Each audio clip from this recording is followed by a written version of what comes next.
Questionnaire एक set of question का document होता है, जिसको रिसर्च इंस्ट्रूमेंट या टूल, बहुत फेमसली जो वर्ड यूज किया जाता है, एक रिसर्च टूल का वर्ड यूज किया जाता है क्वेश्चनेयर के। और उसका बहुत ही सिंपल एक मकसद होता है कि आप जो अपनी स्टडी के लिए, आपका जो रिसर्च क्वेश्चन है, उसके लिए जो इंफॉर्मेशन कलेक्ट करना चाह रहे हैं, उसको कलेक्ट करने में आपको हेल्प करता है क्वेश्चनेयर। उसी चीज का ये एक टूल है। ठीक है, तो सिंपल पर्पस है उसका, एक सेट ऑफ क्वेश्चंस का डॉक्यूमेंट होता है, इंस्ट्रूमेंट होता है, और उसका मकसद सिर्फ होता है ये इंफॉर्मेशन कलेक्ट करके आपको देना। अब इससे होता क्या है, क्योंकि ये आपको इंफॉर्मेशन कलेक्ट करके दे रहा है, मतलब आपकी क्वेश्चनेयर की क्वालिटी के ऊपर आपकी पूरी रिसर्च की क्वालिटी डिपेंड कर रही होती है, क्योंकि यही वो डॉक्यूमेंट है जो आपको, जो डेटा आपको चाहिए अपने रिसर्च क्वेश्चन जो आपके जहन में था, जो जिस वजह से आप रिसर्च कर रहे थे, उसका डेटा आप इसके थ्रू कलेक्ट कर रहे हो, तो इसकी क्वालिटी अच्छी होना बहुत जरूरी है। ठीक है, इसका मतलब क्या, आपका जो टूल है वो फोकस्ड होना चाहिए, जो आप चीज अपनी रिसर्च में पता लगाने की कोशिश कर रहे हैं उसी के बारे में ही वो पता कर रहा हो। ठीक है, और जो आपकी इसमें लफाजियत यूज हो रही है, जो अल्फाज आप यूज कर रहे हैं, जिस तरीके से आप उसको लिख रहे हैं, वो बिल्कुल बहुत टॉप नॉच और बहुत करेक्ट होना चाहिए। अगर आपकी का टूल इस तरह का नहीं हुआ तो आपका डेटा वैसा आएगा ही नहीं जो आप निकालने की कोशिश कर रहे हैं, या जो आपके जहन में था कि मेरा ये रिसर्च क्वेश्चन है, ये ऑब्जेक्टिव है, इसकी वजह से मैं रिसर्च कर रहा हूँ, वो उस किस्म का डेटा आपको मिलेगा ही नहीं, क्योंकि आपका टूल ही सही नहीं था। तो आपके क्वेश्चन है कि अहमियत, उसका बेनिफिट, उसकी इम्पोर्टेंस इस तरह से इंक्रीज हो जाती है कि इसी के ऊपर आपकी quality of the study depend कर रही होती है।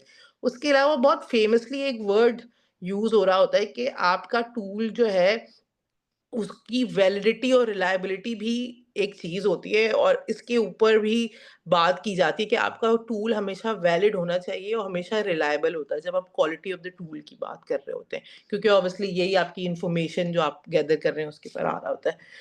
तो कोई भी टूल जो चीज डिटरमाइन करने की कोशिश कर रहा है, अगर वो वही चीज डिटरमाइन कर रहा है तो वो बिल्कुल वैलिड है। अगर मैं सेटिस्फेक्शन लेवल पता करने की कोशिश कर रही हूँ और मेरा टूल सेटिस्फेक्शन लेवल के कंपोनेंट्स को ही डिटरमाइन कर रहा है, तो वो वैलिड है।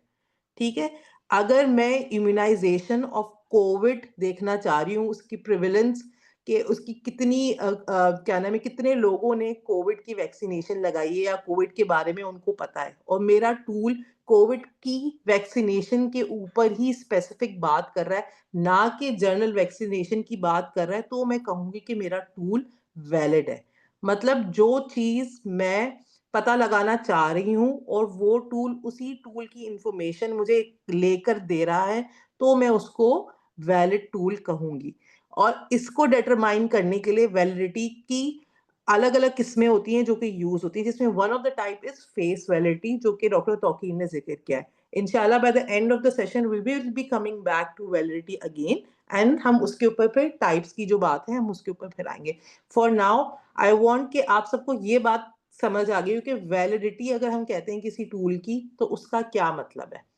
ठीक है, इसी तरह से रिलायबिलिटी, जैसे डॉक्टर बिस्मा ने मेरे ख्याल से अभी हमें बताया था, किसी भी टूल की रिप्रोड्यूसिबिलिटी, मतलब जब भी मैं वो टूल इस्तेमाल करूं वो हमेशा मुझे सेम जो है result they, measures the quantity और कॉन्सेप्ट इनकंसिस्टेंट, मतलब कंसिस्टेंसी, मतलब कंसिस्टेंसी वो मुझे सेम रिजल्ट दे, भले अगर मैं उसको वापस टूल को यूज करूं तो वो मुझे वही सेम रिस्पॉन्स दे।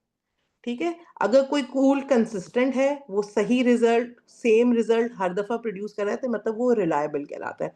तो जब आप क्वालिटी ऑफ अ टूल की बात करते हैं, क्वालिटी ऑफ द क्वेश्चनेयर की बात करते हैं, तो आपसे हमेशा, आपने देखा होगा, आपसे पूछा जाता है कि आपकी रिलायबिलिटी क्या आई है, आपकी वैलिड, आपका टूल वैलिड है या नहीं। आप जब भी आईआरबी में डालेंगे, किसी सुपरवाइजर को पूछेंगे, वो आपसे हमेशा इस तरह के सवाल पूछ रहे होते हैं कि आपकी चीजें कैसे चेक करेंगे।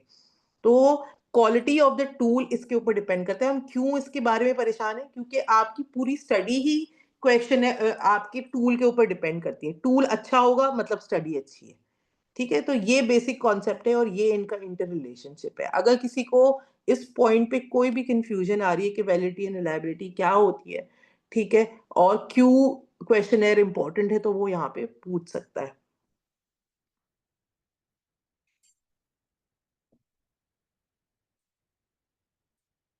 वरना वी कैन मूव अहेड। तो बेसिकली अब तक हमने कवर किया है कि what is a questionnaire and why is it important, और हमें उनके फायदे क्या है कि हम एक लार्ज ग्रुप में, क्योंकि सवाल सिंपल आपका क्वेश्चनेयर है, आप लार्ज ग्रुप में दे देते हैं तो आपको आसानी होती है। ठीक है। अब फर्दर मैं अगर इसकी बात करूं कि इसकी फर्दर टाइप्स क्या हैं, इसकी अलग अलग किस्म की किस्में इन्होंने ब्रॉड ब्रॉड कैटेगरीज इनको डाला हुआ है। जैसे कि इन्होंने इसको एक वन टाइप ऑफ उसकी क्लासिफिकेशन है स्ट्रक्चर्ड एंड अनस्ट्रक्चर्ड। स्ट्रक्चर्ड वो क्वेश्चनर्स को कहते हैं जिसके अंदर आपके पास फिक्स्ड क्वेश्चन हो, क्लोज एंडेड क्वेश्चन हो। अनस्ट्रक्चर्ड उनको कहते हैं जो ओपन एंडेड क्वेश्चन हो, जिसमें आप इन डेप्थ इंफॉर्मेशन ले सकें और एक्सप्लोर करने के चांसेस होते हैं। वो किस तरह से, अगर मैं आपको ये एग्जांपल दूं तो होपफुली आपको क्लैरिटी होगी कि क्या होता है एक open ended and close ended question. Just read out the slide.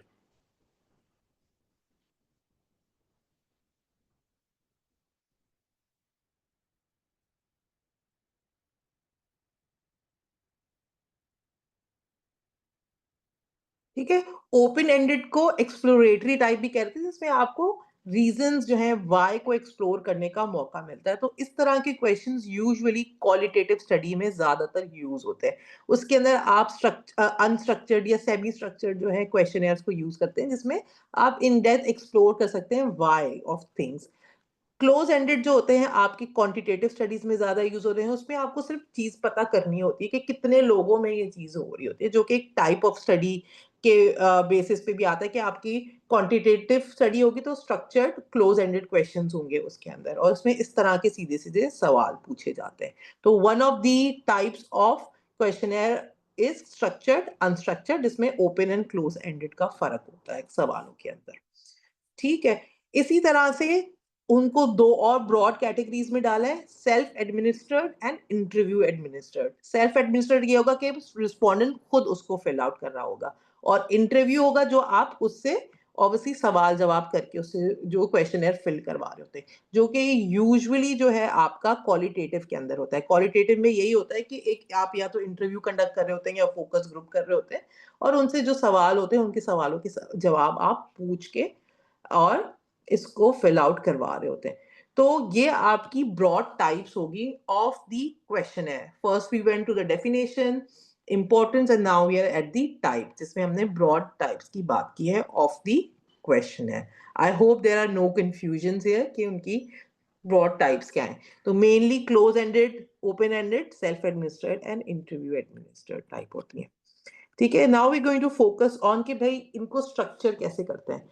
हमने ये कहा कि क्वेश्चनेयर जो है वो आपकी क्वालिटी डिटरमाइन करता है, तो सबसे इंपॉर्टेंट कंपोनेंट किसी भी क्वेश्चनेयर का ऑब्वियसली उसका कंटेंट है कि भाई आप क्या पूछने जा रहे हो।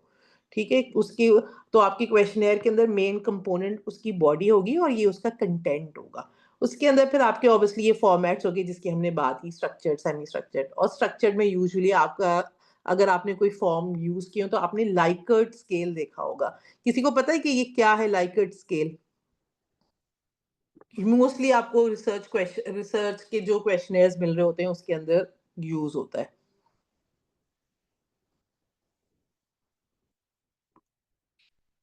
Likert scale. यस। अगर कोई अनम्यूट करके बताना चाह रहा है, किस किस्म के Likert scale you have come across, अगर आपने देखे हैं तो कॉमनली यूज्ड आपके जहन में कौन सा लाइकर्ट स्केल आता है?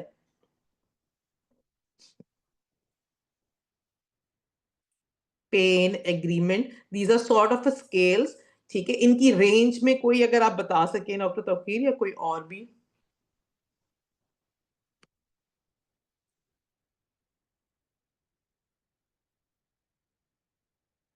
Exact definition, okay, no issues doctor Tauqeer. ठीक है। 5 पॉइंट स्केल, बिल्कुल डॉक्टर बिस्मा, 5 पॉइंट स्केल होता है। वो किस तरह का होता है, if you can give an example कोई?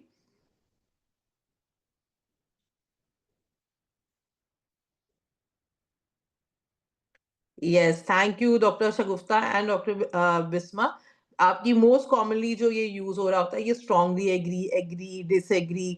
ठीक है, स्ट्रांगली डिसएग्री इसी तरह से या न्यूट्रल करके, ये आपकी स्केल्स, इन सब स्केल्स को कहते हैं लाइकर्ट स्केल, जो एक आपके पास रेंज में इस तरह से स्केल आ रहा होता है।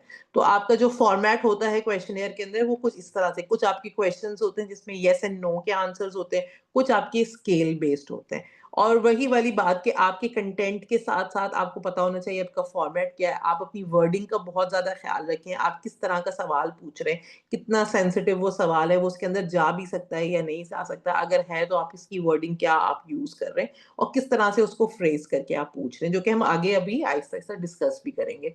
और वही अब ये बात है कि क्वेश्चन की प्लेसमेंट के ऊपर भी बहुत है कि आपकी सीक्वेंस क्या है क्वेश्चंस की। कोई कोई सेंस भी बना रहा है वो सीक्वेंस, या अचानक से में बीच में कोई और क्वेश्चन आ रहा है, ये सब प्लेसमेंट वगैरह आप जब कंस्ट्रक्ट कर रहे होते हैं क्वेश्चनेयर को, तो इन सब चीज़ों को आपको ख़्याल रखना होता है कि किस तरह से, क्योंकि जितना कन्फ्यूज़िंग आपका क्वेश्चनेयर होगा, उतना रिस्पॉन्स रेट आपका कम होगा और उतना ही आपके जो लोग रिस्पॉन्स दे भी रहे हैं, वो उतना अच्छा आपको रिस्पॉन्स दे नहीं पाएँगे। तो इन सब चीज़ों को ज़हन में रखते हुए आप अपना क्वेश्चनेयर कंस्ट्रक्ट कर रहे होते हैं। तो जब आप क्वेश्चनेयर कंस्ट्रक्ट कर रहे होते हैं और आप कह रहे हैं कि कंटेंट सबसे ज़्यादा इम्पोर्टेंट है, तो ये कंटेंट डेवलप कहाँ से हो रहा है? तो अगर मैं इसके स्टेप्स की तरफ देखूँ, तो ये पहला जो आपका कंटेंट डेवलप हो रहा है, वो पूरी कहानी ही आपके रिसर्च ऑब्जेक्टिव से आती है। ठीक है? आपका रिसर्च क्वेश्चन जो है आपको ड्राइव करके लेकर जाता है रिसर्च ऑब्जेक्टिव के ऊपर। उसी ऑब्जेक्टिव को देखते ही आपके जो है ये सवाल डेवलप हो रहे होते हैं। उन सवाल को पहले डेवलप करते हैं, फिर सीक्वेंस का ख़्याल रख रहे होते हैं, ठीक है? उसमें उस बाद भी बाकी जो एलिमेंट्स होते हैं क्वेश्चनेयर के, जो कि हम आगे भी डिस्कस करेंगे, उनको भी आगे हम डाल रहे होते हैं। उनको कैसे एडमिनिस्टर करना है ये भी सोच रहे होते हैं, उसकी प्री टेस्टिंग कर रहे होते हैं। पायलट आपने देखा होगा, सुना होगा, पायलट स्टडी कर रहे होते हैं। अगर नहीं सुना तो हम आगे भी उसको डिस्कस कर रहे होंगे और फिर एंड में आपका फाइनल क्वेश्चनेयर जाके बनता है। तो अगर मैं स्टेप्स ऑफ कंस्ट्रक्शन की बात करूँ of a questionnaire, there are different ways to construct it. ठीक है? अलग-अलग लिटरेचर में अलग-अलग फॉर्मेट्स मौजूद हैं।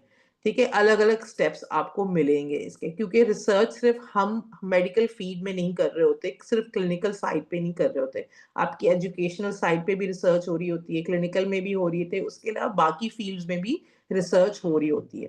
ठीक है? तो क्वेश्चनेयर बनाना और ये सब बहुत कॉमनली हो रहा होता है। ठीक है ना? तो उसको बनाने के ये स्टेप्स होते हैं और इसी तरह से इनको फाइनलाइज़ किया जाता है। तो जैसे मैंने बात की कि सबसे इम्पोर्टेंट और क्रूशियल आपका पार्ट होता है, you identify and correct your research objective. तो रिसर्च ऑब्जेक्टिव क्या होता है और किस तरह से आपका होना चाहिए? रिसर्च ऑब्जेक्टिव यही आपकी स्टडी को डिफाइन कर रहा होता है कि आप वहाँ पे क्या करना चाहिए। मे बी आपने ये टर्मिनोलॉजी सुनी हो कि आपका लर्निंग ऑब्जेक्टिव स्मार्ट होना चाहिए।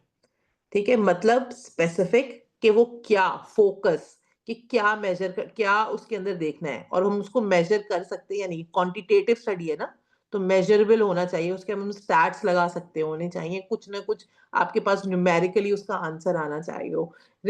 अचीवेबल है, रेलेवेंट है, टाइम बाउंड है या नहीं, ये इसको लिखने का तरीका होता है। ये ऑब्जेक्टिव्स का वर्ड आपको अपनी एजुकेशन में भी मिल रहा होगा। ठीक है? आपके जो स्टडी गाइड्स होती हैं, उनके अंदर ऑब्जेक्टिव्स मौजूद होते हैं, वो सब इसी स्मार्ट फॉर्मेट के अंदर लिखे जाते हैं, ठीक है? और यही ऑब्जेक्टिव्स हैं जो कि इंश्योर करते हैं कि आपकी पूरी स्टडी अलाइनमेंट में है। तो जब भी आप अपनी स्टडी रिव्यू के लिए देते हैं, ठीक है? आईआरबी का रिव्यू हो या आपका सुपरवाइज़र रिव्यू कर रहा हो या आपने पब्लिकेशन के लिए सबमिट किया हो, हर कोई आपकी अलाइनमेंट जो है रिसर्च ऑब्जेक्टिव से ही चेक कर रहा होता है, ठीक है? तो आपका मेन, कोई भी रिसर्च स्टार्ट करने से पहले ये बहुत ज़रूरी है कि आप उसको अपने ऑब्जेक्टिव को सही से लिखें। फर्स्ट करें कि मैं इवैल्यूएट करना चाह रही हूँ oral health behaviour among the young population of Karachi. ठीक है? तो मुझे ये बहुत क्लियर इसके अंदर होना चाहिए कि मैं क्या क्या देखना चाह रही हूँ, ठीक है? किसके अंदर देखना चाह रही हूँ, ठीक है? तो जो मेरी पॉपुलेशन है, वो क्लियरली उसके अंदर लिखी हुई होनी चाहिए। इस तो अगर जब ये लिखा हुआ होगा कि मैं क्या स्टडी कर रही हूँ, किसके ऊपर कर रही हूँ, मेरी पॉपुलेशन क्या है, तो ही फिर मैं आगे अपना क्वेश्चनेयर उसके हिसाब से डेवलप कर सकती हूँ, अपना कंटेंट बना सकती हूँ। ठीक है? तो इसी के साथ I want you all to formulate one smart objective minimum, ठीक है? आप चाहें तो एक से ज़्यादा बना सकते हैं, ठीक है? अभी ताकि हम एक साथ कुछ ना कुछ क्वेश्चनेयर डेवलप कर सकें, तो उसके लिए कोई एक अपनी तरफ से अपनी रिसर्च का ऑब्जेक्टिव बना लें और हमारे साथ जो है चैट रूम में उसको शेयर कर लें। लेट्स सी कि अब हम किस तरह से, अगर once we have a research objective with us, वही रिसर्च ऑब्जेक्टिव फर्दर आपको गाइड करेगा कि आप इसका कंटेंट और क्वेश्चनेयर की मेन जो बॉडी है वो कैसे आप फर्दर डेवलप कर सकते हैं। ठीक है, doctor Zaima is here with us to assess relationship between medical students and medical teachers during academic year. ठीक है, ठीक है, एक सॉर्ट ऑफ आप रिलेशनशिप देखना चाह रहे हैं। अब बात ये होती है, जैसे आप कह रहे हैं कि आप रिलेशनशिप असेस करना चाह रहे हैं या अंडरस्टैंडिंग करना चाह रहे हैं, स्ट्रेस लेवल वगैरह इम्पैक्ट करना चाह रहे हैं। अब बात ये होती है कि ये जो आप चीज़ें बोल रहे हैं, इनकी फर्दर डोमेन्स क्या हैं? जब आप कोई क्वेश्चनेयर बनाना चाह रहे हैं, तो आपको ये भी देखना होगा ना कि ये चीज़, ये बिहेवियर जो है, उसको देखने के लिए आप कौन से एलिमेंट्स को चेक कर रहे होंगे। वो डोमेन्स का पता होना ज़रूरी है। फॉर एग्ज़ाम्पल मैं कह रही हूँ कि मैं ये देखना चाह रही हूँ कि आपका सैटिस्फैक्शन लेवल मेरे इस ऑनलाइन रिसर्च जो सीरीज़ चल रही है, उसका किस तरह का है। अगर मैं आपकी सैटिस्फैक्शन लेवल देखना चाह रही हूँ, तो उसके डोमेन्स में क्या-क्या चीज़ें आएँगी? उसकी डोमेन में आपकी सैटिस्फैक्शन विद द कंटेंट मैं डिलीवर कर रही हूँ, दैट वुड बी इम्पोर्टेंट। अगर आप मेरे कंटेंट के साथ जो मैं आपको दे रही हूँ, वो आपको एक सर्टेन लेवल लग रहा है, मतलब एक पैरामीटर है ऑफ सैटिस्फैक्शन का। अगर मेरा टीचिंग स्टाइल आपको अच्छा लग रहा है, तो ये भी एक इंडिकेटर है फॉर द सैटिस्फैक्शन। मेरी यूज़ ऑफ ऑडियो विजुअल, मेरी पावर पॉइंट प्रेज़ेंटेशन, या अगर मैं कोई एक्टिविटी दे रही हूँ या कोई भी कंटेंट उसको कर रही हूँ, या ऑडियो विजुअल में कोई वीडियो वगैरह भी फ़र्दर दिखा रही हूँ। इन सब चीज़ों की अगर आपको अच्छी लग रही है, मतलब कि आप सैटिस्फाइड हैं। ठीक है? आपका जो मेन कॉन्सेप्ट होता है, जिसको आप स्टडी करना चाह रहे हैं, उसकी आप जो डोमेन्स हैं, उसको स्टडी करेंगे, तो ही आपको पता चलेगा कि जो आप कॉन्सेप्ट पता लगाने की कोशिश कर रही हैं, वो एग्ज़िस्ट करता है या नहीं। जैसे कि कम्युनिकेशन स्किल्स है, जैसे डॉक्टर आयशा ने कहा कि तो कम्युनिकेशन स्किल्स के अंदर फर्दर क्या-क्या चीज़ें आएँगी, जिसको देख के आप बता सकते हैं कि हाँ, इसके पास कम्युनिकेशन स्किल्स का क्या लेवल है। फॉर एग्जाम्पल, एक और मैं आपको एग्जाम्पल दे रही हूँ। मैं ये देखना चाह रही हूँ कि सेल्फ केयर लेवल क्या है ऑफ मेडिकल स्टूडेंट्स। मेरा रिसर्च ऑब्जेक्टिव है, what is the self care level of MBBS first year students. अब सेल्फ केयर क्या होता है? ठीक है, सेल्फ केयर के अंदर डोमेन्स होगी ना, कोई फिजिकल सेल्फ केयर होगा, मेंटल आपका इमोशनल सेल्फ केयर होगा। फिजिकल में मैं अपनी सेल्फ केयर में खाना कैसे खाती हूँ, ठीक है, कौन सी चीजें, मेरी डाइट क्या है, ठीक है? और मैं मतलब अपनी हाइजीन का कैसे ख्याल रखती हूँ, मतलब सेल्फ केयर के तो बहुत सारे डोमेन्स हैं ना, तो उन डोमेन्स को मुझे अपने क्वेश्चनेयर में डालना होगा। तो पहला काम जब आप क्वेश्चनेयर डेवलप कर रहे होते हैं, तो पहला काम होता ये है कि आपको डोमेन्स पता लगानी है, कि जो आप जिनका सवाल बना के आप अपने क्वेश्चनेयर के अंदर ऐड करें। ठीक है? और वो सवाल, वो डोमेन्स आपको पता कैसे चल रही होती हैं? या तो वो आपको पता होती हैं, ठीक है? आप, क्योंकि आप भी उस फिनोमेना के थ्रू गुज़र रहे होते हैं, ठीक है? आपको भी सेल्फ केयर के बारे में नॉलेज है, तो आप अपनी तरफ से उसके अंदर सवाल डाल रहे होते हैं, या फिर आप लिटरेचर रिव्यू कर रहे होते हैं, ठीक है? जो लोग, मेरे ख़्याल से कुछ लोगों ने स्टार्ट ऑफ द सेशन में भी ये बोला था कि हम देखेंगे कि बाकी लोग क्या कह रहे हैं। तो आप अपने सवाल बनाने के लिए, मेन कंटेंट बनाने के लिए, या तो क्वेश्चंस खुद डेवलप कर रहे होंगे, या फिर आप लिटरेचर में जाके देख रहे होंगे कि भई बाकी लोग इसके बारे में क्या कह रहे हैं, और वहाँ से उस फिनोमेना के बारे में, उस चीज़ के बारे में सवाल निकाल के जो आपसे रेलेवेंट है, उनको आप एड अप करके अपने पास डाल रहे होंगे। तो one of the ways of developing the content is through literature review, and दूसरा कि वो डोमेन आइडेंटिफाई करके खुद उनके सवाल बनाना। तीसरा काम ये लोग करते हैं कि वो इंटरव्यूज़ कर रहे होते हैं। लोगों से, एक्सपर्ट से उनके बारे में पूछ रहे होते हैं कि अगर मैं सेल्फ केयर को स्टडी करना चाह रही हूँ, तो उसके क्या-क्या डोमेन्स है। साइकोलॉजिस्ट जो हैं, उनसे जाके मे बी मैं जाके पूछूँ कि अगर कोई बंदा अपना ख़्याल नहीं रख रहा, तो क्या वो, मतलब कौन-कौन से एलिमेंट्स हैं जिसका मतलब है कि वो अपना ख़्याल रख रहा है। तो जो एक्सपर्ट्स होते हैं जिस भी चीज़ से, आप उनसे पूछ के फर्दर अपना क्वेश्चनेयर डेवलप करते हैं। वन ऑफ, तो ये आपके अलग-अलग स्टेप्स होते हैं। जो इसके अलावा चीज़ आप कर रहे होते हैं, वो ये कर रहे होते हैं कि लिटरेचर सर्च के अंदर ही हो सकता है कि आप जो स्टडी करना चाह रहे हैं, उसका ऑलरेडी टूल अवेलेबल हो, और आपको स्क्रैच से उसको बिल्ड करने की ज़रूरत ना पड़े। ठीक है? तो लिटरेचर सर्च आपको इस तरह से भी हेल्प कर रहा होता है। इट्स नॉट नेसेसरी कि आप जो स्टडी करना चाह रहे हैं, आप हमेशा उसके लिए खुद बैठ के कोई टूल डेवलप करें। ठीक है? तो आपको टूल्स मार्केट में अवेलेबल मिल जाते हैं। और अगर आप कोई टूल देख रहे हैं कि कोई है और मैं तो मुझे कैसे पता चलेगा कि मैं उसको यूज़ कर सकती हूँ अपनी स्टडी के लिए या नहीं? क्या पैरामीटर होगा मेरा देखने के लिए?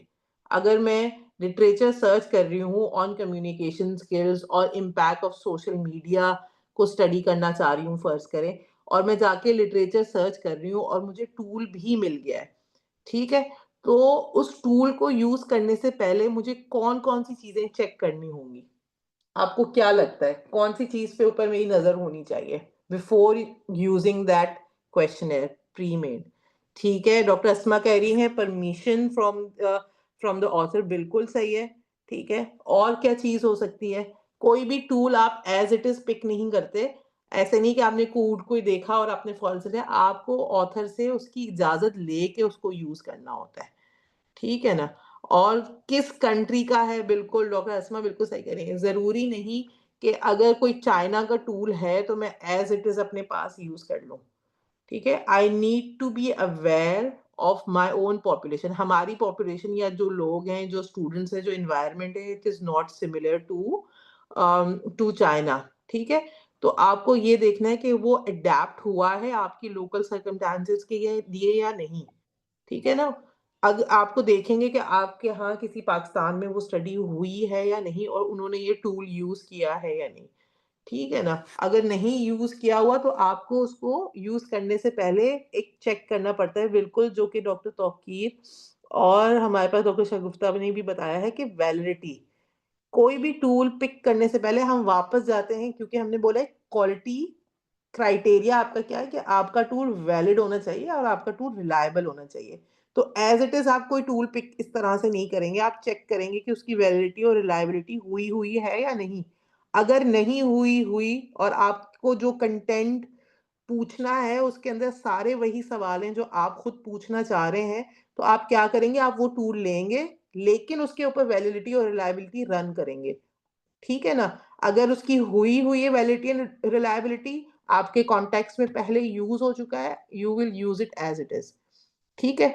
अगर आपके पास कॉन्टेक्स्ट में अडैप्ट नहीं हुआ तो आप उसकी वैलिडिटी रन करेंगे, अडैप्ट उसको चेंज करेंगे अपने हिसाब से और फिर उसको यूज़ करेंगे। अगर हुआ है तो आप उसको एज़ इट इज़ रन करेंगे। बिल्कुल डॉक्टर अस्मा बिल्कुल सही बता रही हैं, री-रन करेंगे आप उसकी वैलिडिटी, जहाँ रिक्वायर्ड है। If validated tool are available then we can use exactly. लेकिन आपको ये ज़रूर चेक करना है कि आपके लोकल कॉन्टेक्स्ट में हुई है उसकी वैलिडिटी या नहीं। अगर आपके लोकल कॉन्टेक्स्ट में हुई है तो ठीक है। Content validity, liability, sensitivity of the question है in relation to objective, but my question is should we have to check validity? Yes doctor Isha Gupta, अगर उसकी हमारे कॉन्टेक्स्ट में नहीं हुई तो वी हैव टू चेक। ठीक है? अगर आपने देखा हो कि बहुत सारे लोग इवन अपने प्रोजेक्ट्स और थीसिस के अंदर भी इस तरह की स्टडीज़ कर रहे होते हैं वैलिडिटी वाली। तो उसमें ये होता है, अगर कोई टूल बना हुआ है, उसकी रन नहीं हुई, तो आप जाएँ परमिशन लें उस ऑथर से, उसको यूज़ करें, आप अपने पास उसकी वैलिडिटी रन करें, क्वेश्चंस को अपने हिसाब से एडजस्ट करें एंड उसकी फिर आप वापस क्योंकि आपने क्वेश्चंस चेंज करने पड़ेंगे ना। आपके कॉन्टेक्स्ट में यूज़ नहीं हुआ तो आपको चेंज तो करना पड़ेगा उसको, कुछ ना कुछ हमेशा होता है अपने कॉन्टेक्स्ट में चेंज करने के लिए। अगर आपने चेंज कर लिया उसको कुछ ना कुछ, तो आपको उसको डेफ़िनिटली उसकी वैलिडिटी वापस रन करनी पड़ेगी। ठीक है? And doctor Asma is an expert with us, तो वो भी बायोस्टैटिशियन है, तो हमेशा वो हमें बिल्कुल गाइड कर सकती हैं इसके अंदर इफ शी हैज़ एनी अम, अगर उनको लगे कि मैं कुछ गलत बता रही हूँ तो। नहीं डॉक्टर्स मेरा बिल्कुल ठीक जा रही हैं। Thank you so much. Thank you for the validity. ठीक है। आई होप आप लोगों को ये चीज़ें क्लियर हुई हैं कि आपको सबसे पहले तो एरिया रिसर्च क्वेश्चन की बेसिस पे अपनी डोमेन्स आइडेंटिफाई करने, ठीक है? अब सवाल डिपेंड करता है ना, अब फ़र्ज़ करें मैं कह रही हूँ कि बैरियर्स क्या हैं सेल्फ केयर के। अगर मैं बैरियर्स कह रही हूँ तो मुझे फैक्टर्स पता होना चाहिए जो अफ़ेक्ट कर रहे हैं, ठीक है? इसी तरह से अगर मैं कह रही हूँ कि भई लेवल ऑफ सेल्फ केयर क्या है, तो मुझे तो फिर ये पता होना चाहिए कि सेल्फ केयर कहते किसको हैं और कौन से पॉइंट्स पे पॉइंट पे इंडिकेट करेगा कि क्या लेवल है, कि अगर वो खाने-पीने का ख़्याल रख रहा है, अपनी हाइजीन का ख़्याल रखता है तो येस, मेंटल हेल्थ में अगर अपने आप को ब्रेक दे रहा है तो येस, अपनी मेंटल हेल्थ का ख़्याल कर रहा है। ठीक है? तो आप कौन-सा स्केल यूज़ करेंगे आपके फर्दर किस तरह के सवाल होंगे, वो सारे आपके ऑब्जेक्टिव के ऊपर होता है। तो सबसे पहला काम after identify the research question is कि आप अपने डोमेन्स को आइडेंटिफाई करें। ठीक है? और ये डोमेन्स आपको लिटरेचर सर्च के थ्रू मिल रहे होते हैं। ठीक है? तो how to run validity after permission, ठीक है। For quantitative and qualitative research type please describe, ठीक है। We will come to the validity part in the end इंशाल्लाह doctor Tauqeer, and will just rediscuss it कि किस तरह की होती है और कैसे रन करते हैं, एंड इंशाल्लाह विल फर्दर गाइड यू वहां पे। ठीक है, तो for now will just go for a small activity again. आप ही के अपने क्वेश्चंस जो आपने निकाले हैं, please go back to them and try to identify उसके फर्दर डोमेन्स को, कैटेगरीज को जिसको आप स्टडी करना चाहेंगे अपने क्वेश्चनेयर के अंदर।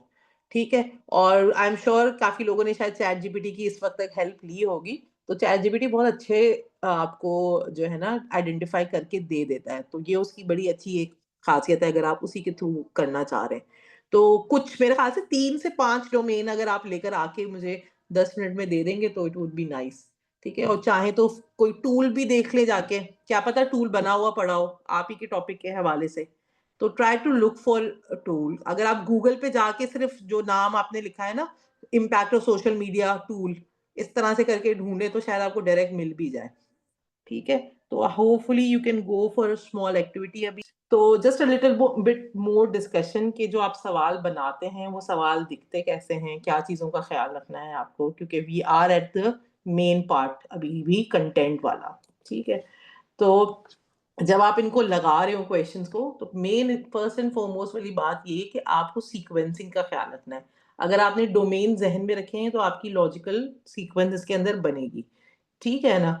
और इसी इसमें आपको सिंपल इंस्ट्रक्शंस हैं कि start with easy question, progress to the complex one, ठीक है? क्योंकि उठते साथ ही आप अगर किसी से बहुत मुश्किल सवाल पूछेंगे ना, वो कभी भी आपको उस तरह का जवाब नहीं दे पाएगा। ठीक है? तो आप जब क्वेश्चनेयर दे रहे होते हैं, आप फिज़िकली प्रेज़ेंट नहीं हो, ज़रूरी हो के हो, लेकिन आप ईज़ी सवाल हमेशा शुरू में रखें और बाकी कॉम्प्लेक्स करें। ग्रुपिंग करें, जैसे कि अभी हमने सीखी, ठीक है? और स्मूथली ट्रांज़िशन हो, मतलब स्टेटमेंट सही तरह से लिखी हुई हो। ठीक है, वही वाली बात है इसके अंदर कि किस तरह आप अपने सवाल जो हैं फर्दर डेवलप करेंगे। Okay, I am just trying to check my chat room, ठीक है, कोई नहीं है। तो type of questions we have already discuss, open ended, close ended, ठीक है। होता ये है कि कभी-कभार हमारे पास ओपन एंडेड क्वेश्चंस भी होते हैं। कुछ टाइप ऑफ क्वेश्चंस जो हैं लोग अपने क्वेश्चनेयर के अंदर ओपन एंडेड रख लेते हैं, लेकिन उसमें आपको ये याद रखना चाहिए कि वो उसकी फिर एनालिसिस उसी तरह से होती है, थीमेटिक आपको करनी पड़ती है, जैसे आप क्वालिटेटिव की होती है, तो वो उससे आपकी स्टडी क्वालिटेटिव नहीं बन जाती, बस आपके सवाल जो हैं उसके अंदर कुछ ओपन एंडेड भी चले जाते हैं। ठीक है ना? तो कहीं न कहीं आप उसको क्वेश्चन्स को छोड़ रहे होते हैं, तो आपको पता होना चाहिए कि आप किस तरह के क्वेश्चन्स रख रहे हैं। बाकी आप क्वेश्चन्स किस तरह के पूछ सकते हैं, आई एम श्योर आप सबने किसी न किसी किस्म का क्वेश्चनेयर ज़रूर देखा होगा और उनको ज़रूर फिल आउट किया होगा। तो आपके डिफरेंट किस्म के क्वेश्चन्स हो सकते हैं, single response, multiple response, ranking हो सकती है कि इनमें से किसी को रैंक करें, रेट कर सकें, और हर different type of study, different type of research question के हिसाब से है। अगर आप देखना चाह रहे हैं कि लोग कौन-सी चीज़ को ज़्यादा प्रेफ़र कर रहे हैं, तो आप रैंक करा सकते हैं या कौन-कौन से बैरियर्स हैं, ठीक है? आप देखना चाह रहे हैं मल्टीपल कौन-कौन से बैरियर्स हैं, उसका ओपन एंडेड मल्टीपल ऑप्शंस दे दिए, उनको बोल दिया आप टिक कर लें, जो-जो आपको 5 में से बैरियर लग रहे हैं या 10 में से बैरियर लग रहे हैं। तो आप अपने हिसाब से रिसर्च क्वेश्चन के हिसाब से type of question close ended pick कर सकते हैं इनके अंदर में से।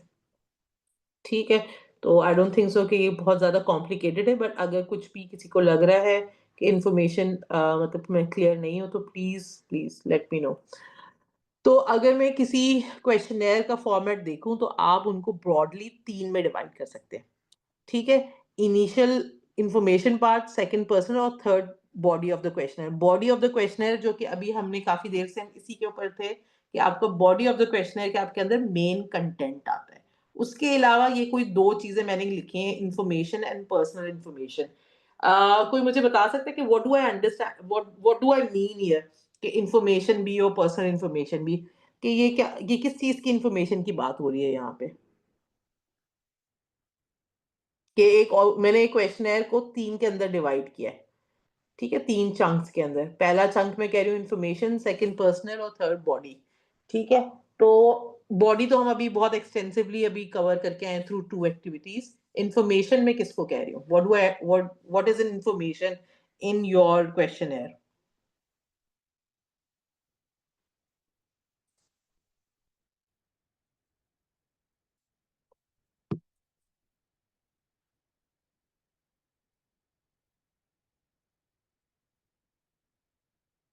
Do they identify as study population identity?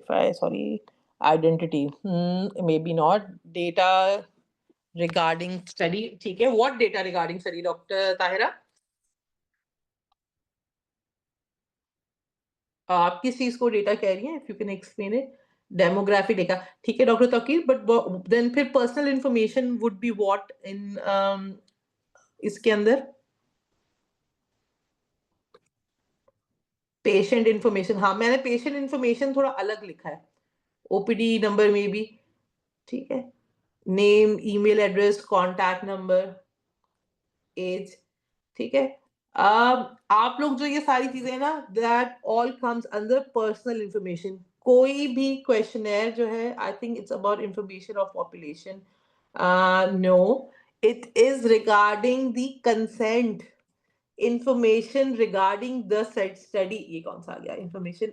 हाँ, इंफॉर्मेशन, थोड़ी मेरी स्लाइड आगे पीछे होगी। Information regarding the study. आपको कभी भी questionnaire as it is start नहीं करना होता नेम और डेमोग्राफिक से। आप प्लीज उसकी इंफॉर्मेशन उसके अंदर डालें। आप कौन है, आप कौन है जो स्टडी कर रहे हैं, क्या स्टडी कर रहे हैं, ठीक है?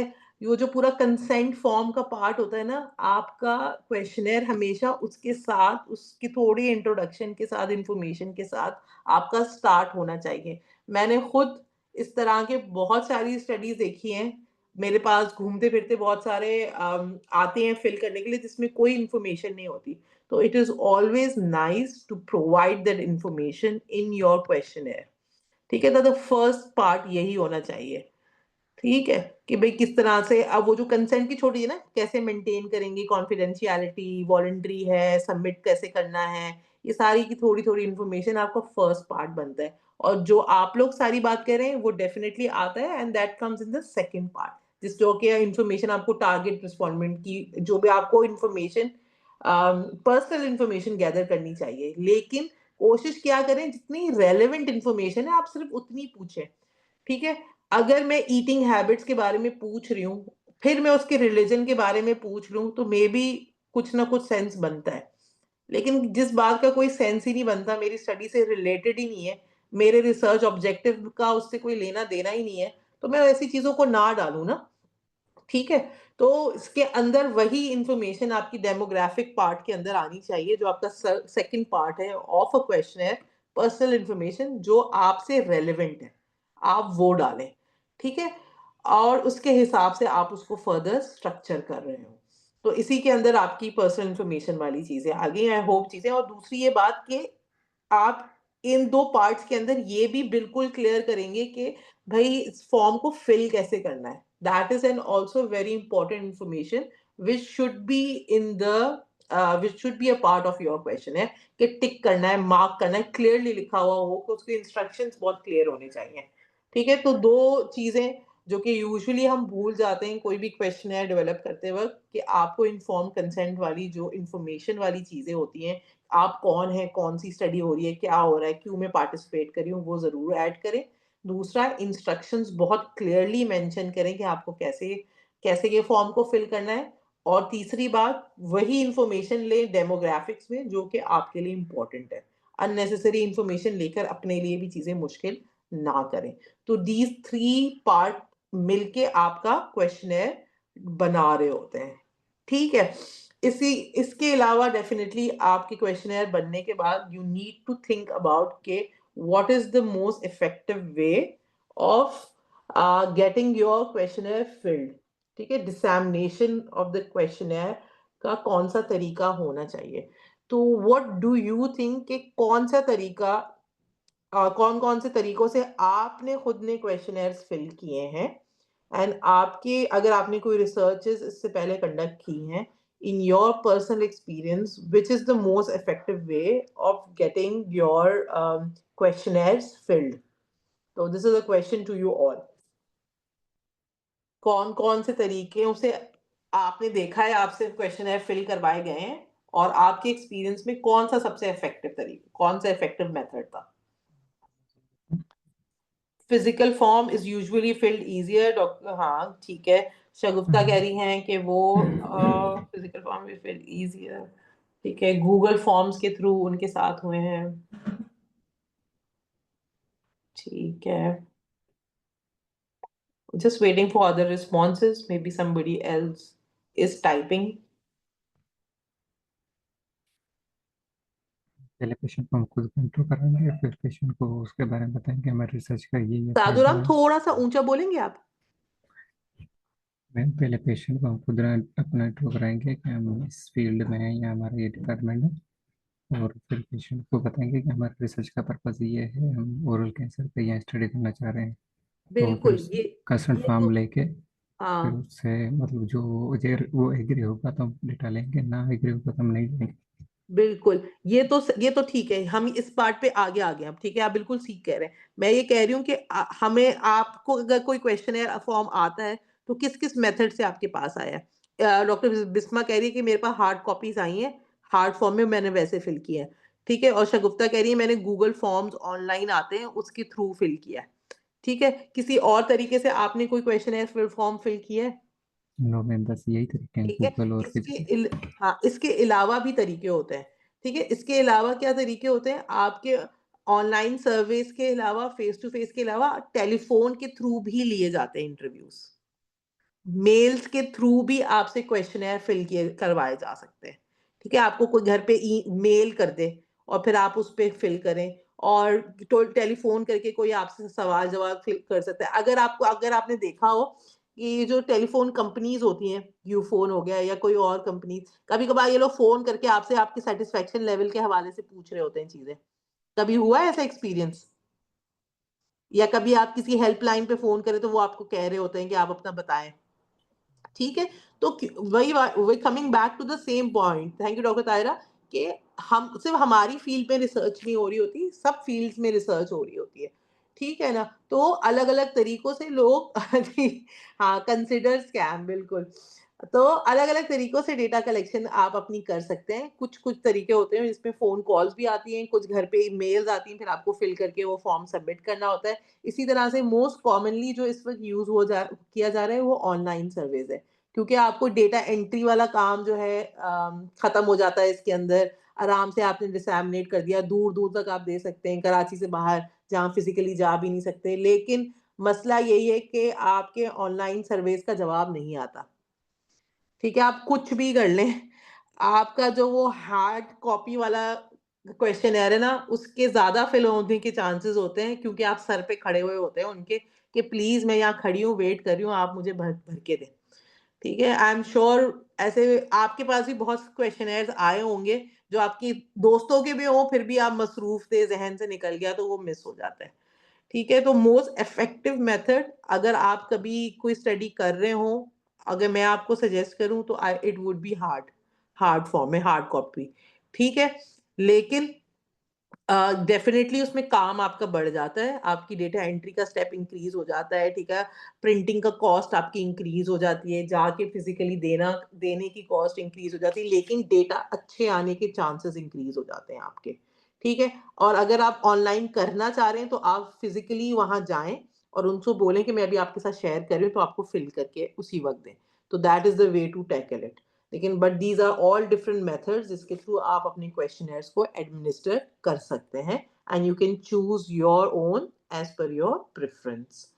ठीक है, और जाहिर सी बात है, हमें ईमेल पे नहीं आता तो मेल पे तो लो रिस्पॉन्स रेट ही होगा इसका। ठीक है, तो just an example of demographic, different different questions हैं, ठीक है, इस तरह के आई एम श्योर आप लोगों ने भी आप लोगों के पास आए होंगे क्वेश्चनेयर्स। और just moving on to quickly going through कि क्या कॉमन इश्यूज आते हैं which we will be further discussing through our activity also। इसके बाद we have one last activity जिस पे हम further in pitfalls के ऊपर बात कर रहे होंगे। तो let's just look at कि क्या कॉमन इश्यूज हमारे पास आते हैं। पहले तो जैसे मैंने बोला इंफॉर्मेशन नहीं होती, चीजें पूरी नहीं होती, लीडिंग क्वेश्चंस होते हैं। ठीक है, don't you think our product is excellent. आपको इस तरह का जुमला नहीं वो बोलना होता, आपको क्लियर एक इस तरह का जुमला बोलना होता है जिसमें उसके पास ऑप्शन हो यस नो करने का ना। ठीक है, लीडिंग इस तरह से कि हाँ इसका यही आंसर होगा, इस तरह के क्वेश्चंस को जहन में रखना चाहिए कि आप जब भी क्वेश्चन डेवलप करेंगे इस तरह के लीडिंग क्वेश्चंस ना हो इसके अंदर। इसी तरह से एक क्वेश्चन होते हैं जिनको कहते हैं डबल बैरल। डबल बैरल में क्या होता है कि एक ही सवाल के अंदर दो सवाल पूछ लिए, how is the taste and appearance. दो सवाल एक साथ नहीं होने चाहिए, या तो आप टेस्ट के बारे में पूछें या तो आप अपीयरेंस के बारे में पूछें, क्योंकि दोनों बहुत डिफरेंट चीजें हैं। तो ठीक है, वन ऑफ द इश्यूज कि आप लीड अपनी तरफ से सवाल बता रहे हैं, दूसरा एक ही सवाल के अंदर दो सवाल घुसाए हुए हैं आपने। ये कॉमनली इश्यूज देखे जाते हैं। इसके अलावा और भी है, जैसे कि आपका कोई सेंसिटिव क्वेश्चन आ गया जिसके बारे में आपको पूछना है। अगर आप इसको एक दफा पहले रीड कर लें।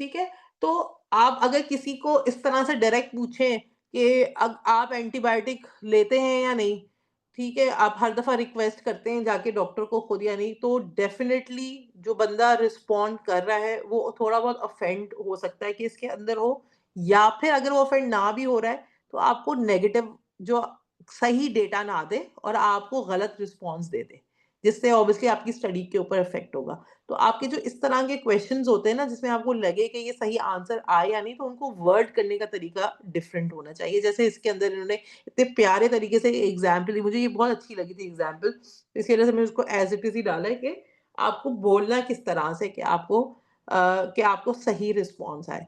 तो आपको अपनी वर्डिंग्स का बहुत ज्यादा ख्याल रखना है कि आप किस तरह से अपने क्वेश्चंस को वर्ड कर रहे हैं। इसी तरह से एम्बिगुअस जो क्वेश्चंस होते हैं वो नहीं होने चाहिए। अब जैसे इसके अंदर लिखा हुआ है, अब मुझे क्या, how often do you visit. ठीक है, समटाइम्स का क्या मतलब होता है, क्वाइट ऑफन का क्या मतलब होता है, वेरी ऑफन कितना टाइम, मतलब आप इसको क्वांटिफाई नहीं कर सकते ना। ठीक है, मेरे जहन में समटाइम्स ये हो गया कि मैं साल में एक दफा चली गई। ठीक है, मे बी जो रिसर्चर है उसके हिसाब से समटाइम्स उससे कि 6 महीने में एक हो।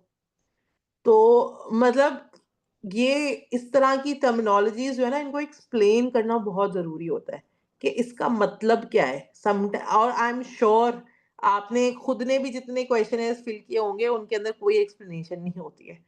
ठीक है, तो ये one of the common areas हैं जिनमें इश्यूज़ होते हैं, तो you need to be very clear.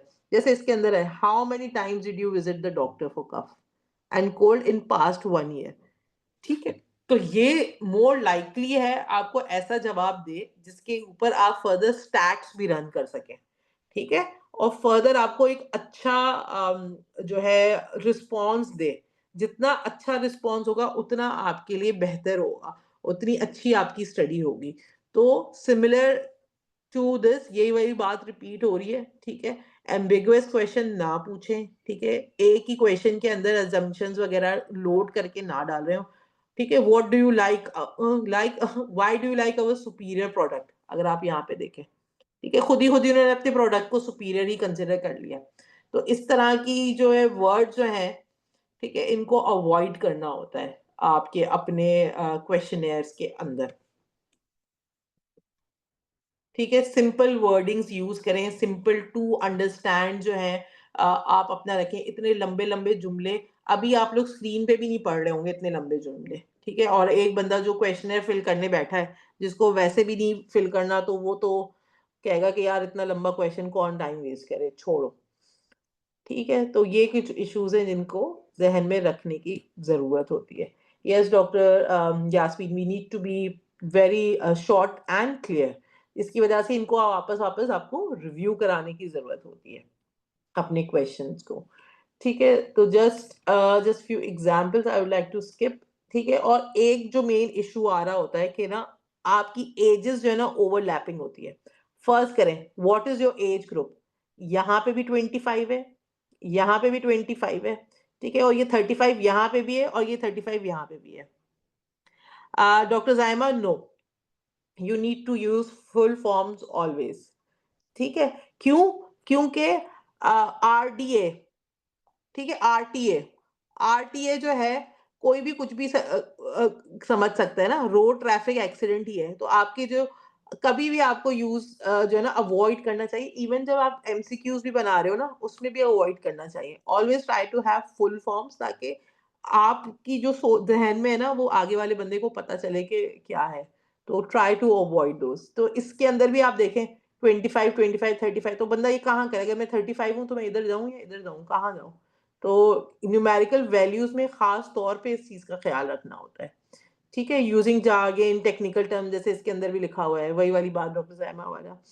ठीक है, full forms are preferred and full forms should be used. तो let's have a look at the key. तो पहला और सबसे मेन इशू, जो कि काफी लोगों ने मेरे ख्याल से बताया भी था, हमने अभी भी बात की थी, कि हर क्वेश्चनर के 3 हिस्से होते हैं। पहला हिस्सा, भाई इंफॉर्मेशन कहाँ है ना? So I have done it because I missed in the middle. Okay, Dr. Aisha, but hopefully you can, catch up with us. अभी के सबसे इम्पोर्टेंट बात कि भाई आपको बताना है ये बात, ठीक है? आपके पास कोई एक्सेप्शन नहीं है कि आप इसको मिस कर रहे हो बीच में, ठीक है? क्या रिसर्च है, क्यों रिसर्च है? इस क्वेश्चनर के अंदर इस तरह की कोई इन्फॉर्मेशन नहीं थी, ठीक है? एज का आई थिंक सबने बिल्कुल करेक्टली आइडेंटिफाई कर दिया है, डबल एज है, 27 वाला कहाँ जाएगा, कौन सी एज करेगा? बिल्कुल यही इसका मेन इशू है। ठीक है, दूसरा इसका एक इशू ये है कि हम सीधा डायरेक्ट जो है ना आगे की तरफ आ गए। ठीक है, कोई इंस्ट्रक्शंस नहीं है कि क्या करना है, कैसे टिक करना है, क्या कोई इन्फॉर्मेशन नहीं है कि फॉर्म को फिल कैसे करना है, विच इज वेरी इंपॉर्टेंट। जब आप कोई आपका फॉर्म फिल कर रहा होता है ना, उसको उस जोन में आने के लिए, उसको समझने के लिए इंस्ट्रक्शंस डालना इज वेरी इंपॉर्टेंट। तो आप में से कुछ लोगों ने ये चीजें नोटिस कर ली थी, कुछ लोगों ने नहीं की। ठीक है, तो जस्ट रिमेंबर कि information and instructions are the part of a questionnaire. भले आप वो हार्ड कॉपी में दे रहे हो या आप उसको जो है क्या नाम है गूगल फॉर्म पे बना रहे हो, ये चीजें आपको मेंशन करनी है उसके अंदर। ठीक है, if we move ahead, literate कौन है, इलिटरेट कौन है, हमेशा इसको फर्दर डिस्क्राइब करने की जरूरत है। मेरे हिसाब से कौन इलिटरेट हो सकता है, जिसने कभी कुछ पढ़ा ही नहीं है, या कौन है, या मतलब उसकी दीनी तालीम है और बाकी वो उसने कोई दुनियावी तालीम नहीं ली, क्या वो भी इलिटरेट है? कौन इलिटरेट है आपके जहन में, क्या है? ठीक है, आप किसको कह रहे हैं, आप वो डेफिनेशन कहाँ से लाए हैं? ठीक है, जब आप अपना साइनॉप्सिस लिख रहे होते हैं ना, वहां पे आपको जस्टिफाई भी करना पड़ता है लिटरेचर रिव्यू के थ्रू, कि आप जिसको इलिटरेट कह रहे हैं उसको कौन, मतलब उसका एविडेंस क्या है। ठीक है, तो इस तरह के वर्ड्स यूज करने के साथ साथ काइंडली एक्सप्लेन देम फर्दर, जो कि इसके अंदर भी हमने लिखा हुआ है कि किस तरह से आप इनको एक्सप्लेन करेंगे। ठीक है, कि what is it, is someone who right his name, ये वो, ठीक है, सेम एग्जैक्टली। बिल्कुल इसके साथ भी यही इशू है। ठीक है, मीडियम, लो, हाई, कौन लोग हैं ये, इनकी क्या बाउंड्रीज होती हैं, किसको कह रहे हैं आप? ठीक है, it is better to give a range of monthly, it is best to give a range of monthly और एनुअल इनकम एज ऑप्शंस। ठीक है, अगर मेरी 70 से लेकर 1 है तो मैं इस कैटेगरी में आ गई, अगर 1 से ऊपर है, 2 से ऊपर है तो मैं किसी और कैटेगरी में आ गई। तो ये ज्यादा बेहतर सवाल होते हैं यहाँ के लिए। ठीक है, मैरिज स्टेटस पे किसी ने कहा था कि विडोड एंड डाइवोर्स डालने की जरूरत नहीं, बिल्कुल जरूरत है। ठीक है, you need to be inclusive. आपके पास डिफरेंट बैकग्राउंड के डिफरेंट लोग आ गए आजकल, तो आप यहाँ पे, अगर आपके पास सोशली एक्सेप्टेड है, अगर आप मुल्क से बाहर हैं किसी और कंट्री के अंदर, आपको तो बाकायदा यहाँ पे अदर भी लिखना पड़ेगा। ठीक है ना? क्योंकि वो सारे जो दे देम जो भी हैं, वो सब भी एक्सेप्टेड है उनकी सोसाइटी के अंदर। तो आपको अपना कॉन्टेक्स्ट देख के ये चीजें उनको जहन में रख के इसके अंदर डालने की जरूरत है। ठीक है, तो ये बिल्कुल यहाँ पे होना चाहिए, इसके अलावा भी ऑप्शंस यहाँ पे होने चाहिए। ये वाला बिल्कुल मेरे ख्याल से मेजॉरिटी ने बिल्कुल करेक्टली आइडेंटिफाई किया था। इसके अंदर हम क्या अपनी तरफ से ऑनेस्ट डाल रहे हैं, ठीक है, कि वो ऑनेस्ट है। आपको सजेस्टिव आपने ये कर लिया ना, आपने एक एक्स्ट्रा उसके अंदर डाल दी इन्फॉर्मेशन कि हम प्रिज्यूम कर रहे हैं कि वो ऑनेस्ट है। आप उससे पूछ लें कि do you think Imran Khan is honest, that would be a more appropriate यहाँ के अंदर ना, कि आपके जहन में क्या लगता है कि ये है या नहीं। ठीक है, मेरे ख्याल से ये भी सबने आइडेंटिफाई किया हुआ है। और क्या था, बिल्कुल यहाँ पे दो चीजें शहबाज शरीफ की पूछी गई हैं एक साथ, कि क्या वो डोमेस्टिक इश्यूज को हैंडल कर सकता है एंड फॉरेन, ये इसको डबल बैरल कहते हैं जिसको। तो this question was a clear double barrel, कि आपने दो चीजें इसके अंदर पूछ ली। उसके बाद आपने कभी भी जब आप स्केल यूज कर रहे हैं ना 1 to 7, तो आप ये एम्प्टी ना छोड़ें स्पेसेस यहाँ पे। प्लीज मेंशन के व्हाट इज 5, व्हाट इज 6। मुझे क्या पता कि क्या है, कि अच्छा मुझे फुल कॉन्फिडेंस नहीं है लेकिन सम कॉन्फिडेंस नहीं है, इन बीच है, तो मैं कौन से को क्लिक करूं। तो ये भी चीजें आपकी क्वेश्चनेयर की क्वालिटी को नीचे लेकर जाती है, कि आपके पास सही आंसर्स नहीं आएगा। तो इनको एंकर्स कहते हैं, तो इन एंकर्स को पूरा आप मेंशन करें। ये वाली बात इतना कंफ्यूजिंग, डबल नेगेटिव, किसी को कुछ समझ में नहीं आ रहा है कि इसके अंदर क्या जवाब जाएगा। ठीक है, और I am just trying to read कि आप लोगों के साथ साथ क्या कमेंट्स है।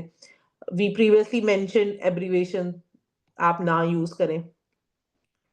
इस तरह के सवाल का आपको कोई जवाब ही ना मिल जाए क्वेश्चनेयर के अंदर, ठीक है, तो you need to be very mindful कि आपका रिसर्च क्वेश्चन क्या है और आप उसके लिए टूल क्या इस्तेमाल कर रहे हैं। वी सेड वैलिडिटी, वैलिडिटी यही था कि जो रिसर्च क्वेश्चन है उसके हिसाब से टूल होना चाहिए ना। तो क्या ये टूल मैच कर रहा है आपके रिसर्च क्वेश्चन को, ठीक है। Has a religious and most likely to be not answer truthfully, there should be an option of don't know here. तो इसके अलावा भी आपको टूल के लिए भी माइंडफुल होने की ज़रूरत है कि इससे सही जवाब आएगा। Maybe I can go for an unstructured questionnaire या semi structured question and go for a qualitative study, maybe 1-on-1 हम बात करें तो हमें ज़्यादा अच्छी इन्फॉर्मेशन मिले। तो इस तरह की चीज़ों का ख्याल रखने की ज़रूरत है। और बिल्कुल आगे भी यही इश्यूज़ हैं, ठीक है। Drink alcohol, are you paying income tax, कोई क्यों सही जवाब देगा आपको, किस लिए देगा। आपकी स्टडी में तो नो नो भी आ जाएगा, ठीक है। This is not an appropriate question to be asked here, 8 number वाला। प्लीज लेट मी नो कि अगर आपको किसी भी क्वेश्चन पे कोई कंफ्यूजन है, ठीक है ना, कि why do you disagree to that, then we can may be have a discussion here. Double barrel again, दो लोगों के बारे में पूछा जा रहा है, ठीक है। और इसके अंदर है द प्लेसमेंट, सॉरी मुझे भी क्या लिखा हुआ है, दोस्त में mark negative is one who most mark, ठीक है। 9-10 में बिल्कुल ये कि दोनों हमने बात की थी ग्रुपिंग ऑफ द क्वेश्चंस की। तो आप एक जैसे अगर सवाल एक साथ ग्रुप करेंगे तो they are most likely to have and issue के, क्योंकि सब नेगेटिव मार्क किए जा रहे थे, तो वो क्योंकि सोच के ऊपर डिपेंड करता है ना, वो सोच ही नेगेटिव रहा है उस वक्त, क्योंकि आपने सवाल इस तरह का पीछे भी पूछा, तो मोस्ट लाइकली अगर वो एग्री भी करता होगा तो इस पॉइंट पे आके वो डिसएग्री कर जाएगा, ठीक है। और इसके अंदर भी वही बात है, डेडिकेटेड टॉप रेटेड फिजिशियंस, ठीक है, state of the art 12 number question में लिखा हुआ है, आप अपनी तरफ से स्टेट ऑफ द आर्ट बना रहे हैं उसको। एंड ये आपका डबल ओवरलैपिंग हो गया, 2 डोर भी है, 4, मतलब जाहिर सी बात है, ये सारी गाड़ियों में आपको इजीली बाकियों में भी मिल जाएगा 4 डोर या 4, ये 4 था वैसे, इसको मैंने, ठीक है, 4 डोर, 2 डोर। तो इस तरह के I am from my experience मैंने इस तरह के क्वेश्चनेयर देखे हैं, ठीक है। It's not just an examples, इस तरह के क्वेश्चनर एग्जिस्ट करते हैं। बहुत दफा मैं खुद फिल करने बैठी और मुझे समझ में नहीं आ रहा होता था कि मैं किस चीज को कहाँ पे करूँ। तो if you are ever developing a questionnaire, these are the things you would actually want to be careful of and think about before formulating and dispatching your questionnaires further. Have a look at them and critically analyze them कि भाई हमने जो बात की थी थोड़ी देर पहले कि आपके क्वेश्चनेयर्स जो हैं, जस्ट चेकिंग कमेंट्स कि किस तरह के होने चाहिए। ये ठीक है, तो हमने बात की थी कि आपके क्वेश्चनेयर्स जो हैं डेवलप करने के बाद उसकी सीक्वेंसिंग वगैरह ठीक होनी चाहिए, ऑर्डर आपके जो स्केल्स हैं उनका आप ख्याल रखें, वो इसी तरह से होगा। And one of the most important things जो कि I would like to emphasize कि मोस्ट ऑफ द टाइम जब हम क्वेश्चनर डेवलप कर रहे होते हैं, हम उसमें इतने वो हो जाते हैं कि भाई बस ठीक है बन गया, इतनी दफ़ा रिविजन्स हो रहे होते हैं कि थोड़ा फ्रस्ट्रेशन वाला पॉइंट आ जाता है। तो वी डोंट नॉट रियलाइज़ कि आप इसी क्वेश्चनर को आगे जाके जो है ना इसी में से आपको जवाब मिल रहे होंगे, आपका रिजल्ट का सेक्शन इसी में से बन रहा होगा। क्योंकि जो अगर आपने एज पूछी है, उसी को आपने आगे बताना है ना, तो एज में आप ओपन एंडेड रखना चाहोगे या कैटेगरीज़ देना चाहोगे? ठीक है, रेंजेस देना चाहोगे। ये सारा डिपेंड करेगा आपके रिसर्च क्वेश्चन के ऊपर भी और इसके ऊपर भी कि आप क्या डाल रहे हैं। अगर आप अम, इसके अंदर आप ओपन एंडेड सवाल छोड़ देते हैं एज का, तो आपको ज़हन में होना चाहिए कि आपको मीन, स्टैंडर्ड डेविएशन इस तरह की चीज़ें इसके अंदर रिज़ल्ट के अंदर डालनी होंगी। ठीक है? इसी तरह से एथनिसिटी है तो किसकी कितनी परसेंटेज थी, सिंधी कितने थे, ठीक है, बलोची कितने थे या मतलब जो भी अगर आप लैंग्वेजेज़ की बात कर रहे हैं इसी तरह से।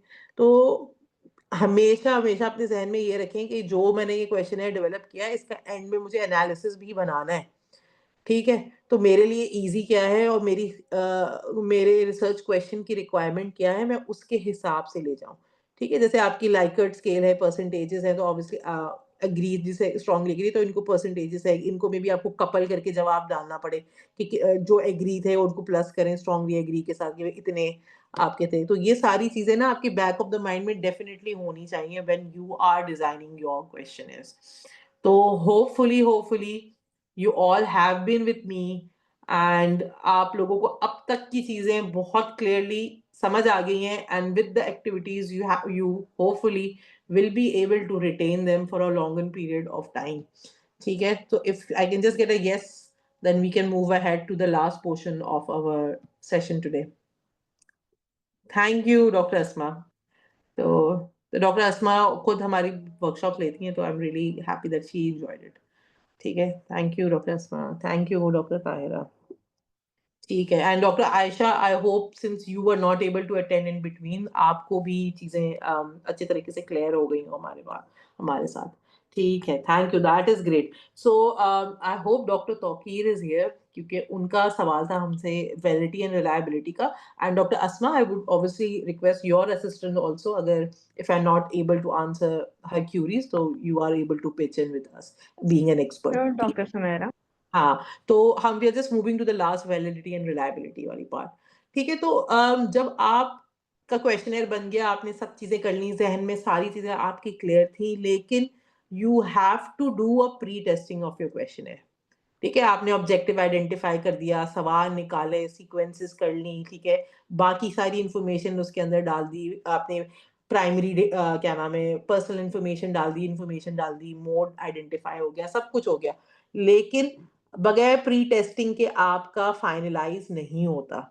आपकी क्वेश्चनेयर डेवलपमेंट की जर्नी खत्म ही नहीं होती जब तक आप उसको प्री टेस्ट ना कर लें। ठीक है, और प्री टेस्ट के अंदर आप जो चीजें देख रहे होते हैं, वो यही देख रहे होते हैं कि आपका क्वेश्चनेयर जो आपने बनाया है वो क्लियर है भी या नहीं, आपके जहन से क्लियर है, बाकी लोगों के जहन से क्लियर है या नहीं, या जो पॉपुलेशन उसको यूज करने वाली है, आपकी टारगेटेड पॉपुलेशन, वो उसको फिल आउट कर पाएंगे या नहीं, ये उनके लिए अप्रोप्रिएट है या नहीं, इसके लिए आप प्री टेस्टिंग कर रहे होते हो। ठीक है, और प्री टेस्टिंग में we will go back to reliability and validity.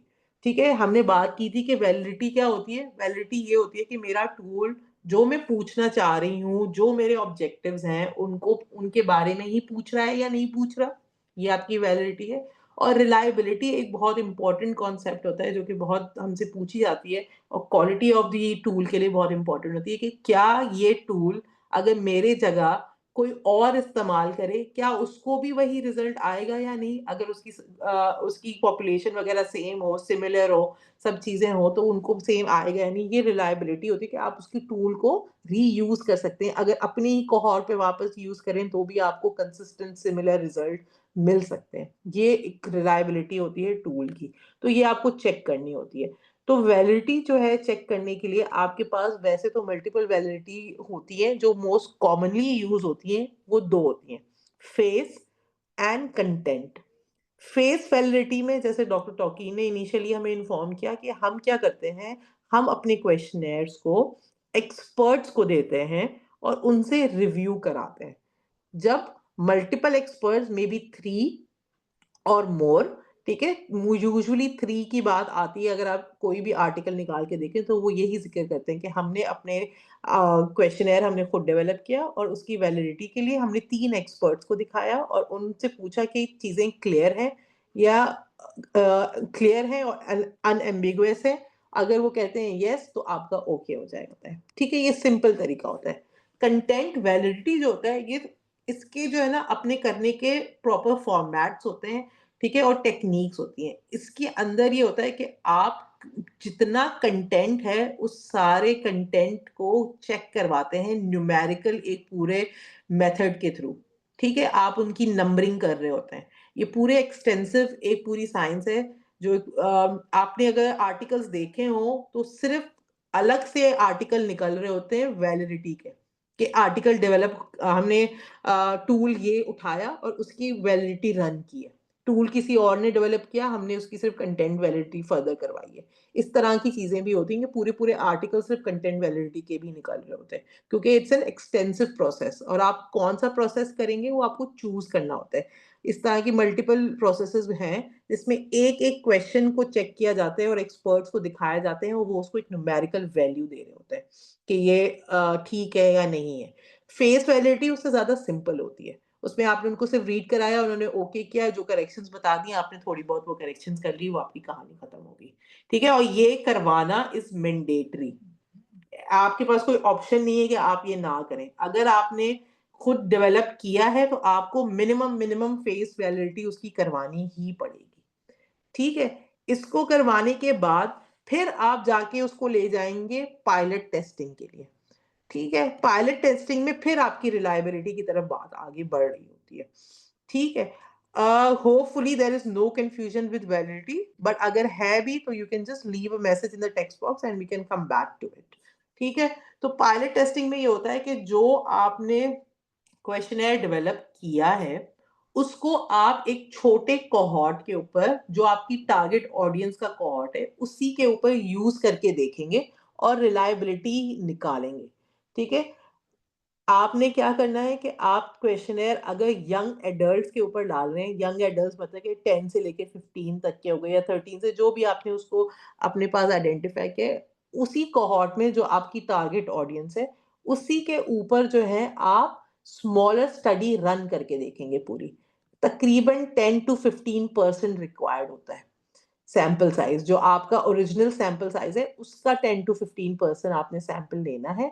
उसके ऊपर ये रिलायबिलिटी रन करनी है और आपने आप doctor Biswa I will just come back to your question. 1 minute मैं इसको कंप्लीट करूँ। रिलायबिलिटी आप इस तरह से चेक करेंगे, आपकी जो सैंपल साइज़ है और टारगेट ऑडियंस है, उसी सैंपल साइज़ का 10 से या 15%, ठीक है? अगर 100 आपका सैंपल साइज़ है, तो कम से कम 10 या 15 लोग वो आपका फॉर्म फिल करेंगे। उसके बाद आप ये रिलायबिलिटी का होता है, क्रॉनबैक्स अल्फा कहलाता है। ये टेस्ट एक रन होता है एसपीएसएस के ऊपर, इसको आप रन करेंगे। इसका ये पूरा टेबल का रेंज है। अगर आपके एसपीएसएस क्रॉनबैक अल्फा के एसपीएसएस आपने एसपीएसएस के अंदर क्रॉनबैक अल्फा रन किया, आपकी वैल्यू 0.6 आई, मतलब आपकी रिलायबिलिटी नहीं है। रिलायबिलिटी नहीं है तो क्वालिटी अच्छी नहीं है, वो रिजेक्ट हो जाएगा। What you actually need is कि आपका कहीं यहाँ पे जाए। Very good and excellent. ये वो होता है कि जिसका मतलब है कि लोग आपकी स्टडी को ट्रस्ट करेंगे कि जी आपकी स्टडी एक अच्छी स्टडी है। ठीक है? अगर आपकी रिलायबिलिटी अच्छी नहीं आती, तो वो फिर आपका स्टडी यूजुअली पब्लिकेशंस के में भी आपकी अटक जाती है और उसको ऑब्वियसली रिलायबल नहीं कंसिडर किया जाता, क्योंकि सारा का सारा दारोमदार आपकी रिसर्च का आपके क्वेश्चनेयर के ऊपर है और क्वेश्चनेयर की क्वालिटी, रिलायबिलिटी और वैलिडिटी से पता चलती है। डज एथिकल रिव्यू कमिटी और technical review do validity testing? No. और should be seek it before submission? आप उसको बिल्कुल आप अपनी जो है बिफोर सबमिशन आप उसको करवा सकते हैं। आपने क्वेश्चनेयर डेवलप किया, फर्स्ट करें कि मैं मास्टर्स की स्टूडेंट हूँ, ठीक है? तो मैं क्या करूँगी, मैंने क्वेश्चनेयर डेवलप किया, अपनी फील्ड के 3 एक्सपर्ट्स लिए, उनको दिखा दिए। मेडिकल एजुकेशनिस्ट लिए, उनको भी दिखा। क्लियर और एम्बिगुअस ही देखना है कि नहीं है ना, कि क्लियर है और अनएम्बिगुअस नहीं है, अनएम्बिगुअस है, ठीक है, मतलब उसके अंदर कोई मुश्किल नहीं है, आसान वाली ज़बान है, आराम से जो पूछ रहे हैं, तो आप 3 मेडिकल एजुकेशनिस्ट से करा सकते हैं, अपनी फील्ड के 3 एक्सपर्ट से करा सकते हैं, ठीक है। अगर मैं वही इंडिविजुअल हूँ, कहीं पे काम कर रही हूँ, तो अपनी फील्ड के 3 लोग कर दिए, ठीक है। आपका सुपरवाइज़र या को-सुपरवाइज़र भी कभी-कभार आप ऐड करके 3 कंसीडर करके डाल देते हैं। तो ये इसी तरह से होता है। इसके हवाले से कोई भी और क्वेश्चन किसी को भी, कि वैलिडिटी, रिलायबिलिटी क्या है और पायलट टेस्टिंग क्या है, वो किस तरह से होती है? क्योंकि इन 3 के बगैर आपका क्वेश्चनेयर की फॉर्मुलेशन कंप्लीट नहीं होती। क्वेश्चनेयर डेवलपमेंट की एंड यहाँ पे होती है, जब आप ये चीज़ें रन करें और आपकी रिलायबिलिटी जो है अच्छी रेंज के अंदर आ जाए।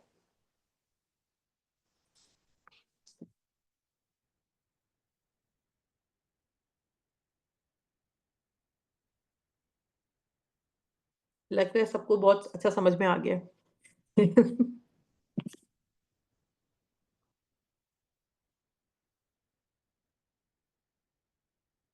ठीक है, just waiting for any questions या any curies.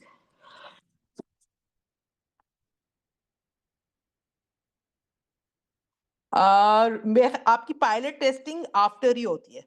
I am right doctor Asma, right? आपकी पायलट टेस्टिंग इसके बाद ही होती है, एथिकल अप्रूवल के बाद।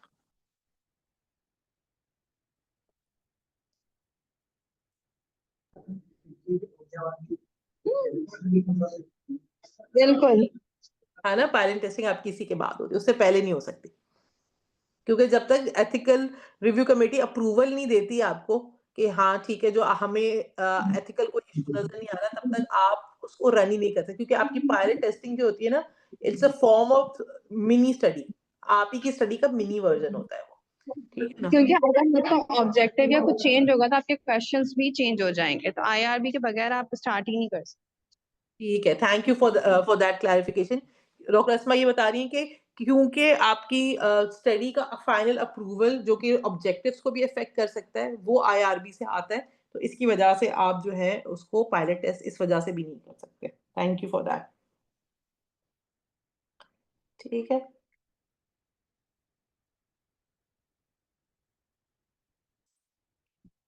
You're most welcome, Dr. Biswa. I hope you all have found the session very helpful, hopefully. ठीक है, मैं अपनी तरफ से very helpful कह रही हूँ। ठीक है, तो but I hope you enjoyed the session. And with this point, आपका questionnaire ready हो जाता है. So the important things to keep in mind is कि आपकी जो practices होती हैं, वो यही होती हैं कि आपका questionnaire जो है क्लियर बना हुआ हो, ईज़ी बना हुआ हो, ठीक है? असल सही तरीके से समझ आ रहा हो, रिसर्च के जो आपके ऑब्जेक्टिव्स हैं, उनको आपने ज़हन में रखते हुए ही अपनी पूरी स्टडी डिज़ाइन की है। अगर आपने रिस ऑब्जेक्टिव्स को ज़हन में रख के डिज़ाइन किया है, तो आपकी कंटेंट ऑब्वियसली करेक्ट होगा और उसी तरह से आपकी चीज़ें बनी हुई होंगी। ठीक है। What do you have? Like very honest in but yes helpful. या ठीक है ना?